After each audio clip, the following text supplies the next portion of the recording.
saya tanya ke Kang Pipin ya kan, bagaimana dengan jawaban ini agak berbeda dengan statement yang disampaikan oleh Mbak Wiwi ya. Kalau ini kan partai politik bebas aja, kalau mau gabung ya udah, enggak ya nggak apa-apa. Tapi kan ada lobby, ada negosiasi, macam-macam ya, ada transaksi mungkin iming-iming gitu. Nah, bagaimana PKS melihat ini bahwa bisa saja yang terjadi yang disampaikan oleh Mbak Wiwi itu benar, bisa kejadian gitu, bahwa Anies bisa jadi nggak melenggang.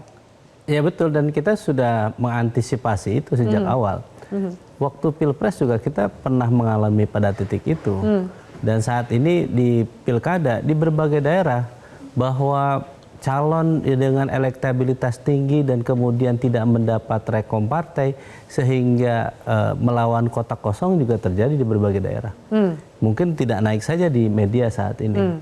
Jadi memang saya kira ya mudah-mudahan di Jakarta tidak terjadi. Di daerah-daerah besar tidak terjadi. Adakah kekhawatiran dari PKS bahwa mungkin yang tadinya mendukung Anies jadi bergeser? Karena kalau kita kalkulasi kan bisa kebaca siapa aja yang akan bergabung menjadi plusnya untuk Kim. Ada PKS, Nasdem, PKB di situ.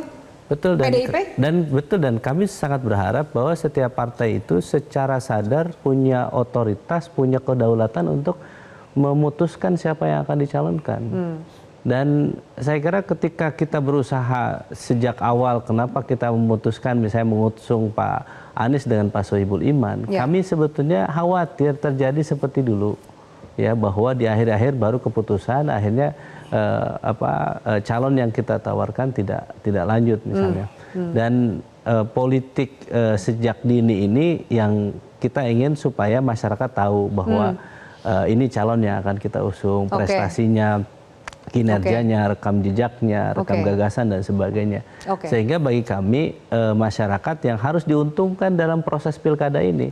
Dan bagi PKS tentu ya kami ingin, kenapa kader kami yang harus kita ajukan? Karena ketika menjadi kader, kemudian kader ini menjadi pejabat publik, maka kita bisa memaksimalkan ikhtiar untuk berkhidmat untuk masyarakat, melayani masyarakat. PKS dipercaya oleh warga Jakarta menjadi partai pemenangan pemilu, maka wajar kalau kami mencalonkan kadernya. Terus kemudian kalau misalnya ini tidak bisa berlayar, misalnya Anies Sohibul Iman, maka kan perlu opsi yang lain yang perlu kita pikirkan. Sudah terpikirkan opsi itu tentu banyak, karena tawaran ini kan tidak hanya dari satu kubu, di hampir setiap partai politik dalam hajatan pilkada, tawar-menawar itu selalu ada.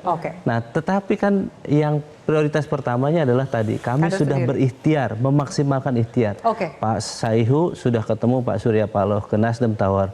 Pak Saihu datang ke Harla PKB untuk menawarkan, ayo Gus Imin kita ajak gabung untuk memilih aman ke depan.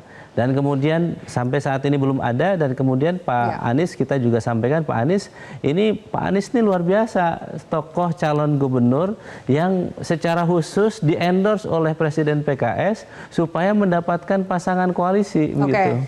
Yang lain tuh tidak seperti itu sebetulnya yang agak membedakan. Ya akhirnya kami sampaikan, kalau sampai tenggat waktu tertentu misalnya tidak bisa dapat pasangan, kami sampaikan, maka kami mohon maaf, karena kebijakan partai ini kami mendapatkan masukan dari bawah, dari kader kami di Jakarta, struktur PKS, bahwa kami menghendaki bahwa kader PKS harus terus menjadi calon gubernur atau calon wakil gubernur. Benarkah kemudian ada penolakan dari kader PKS ketika mencoba mengajak PDIP untuk bergabung mendukung Anies? Kita dengar jawabannya usai jeda, tetaplah bersama kami. Jelajahi cara baru mendapatkan informasi. Download Metro TV Extend sekarang.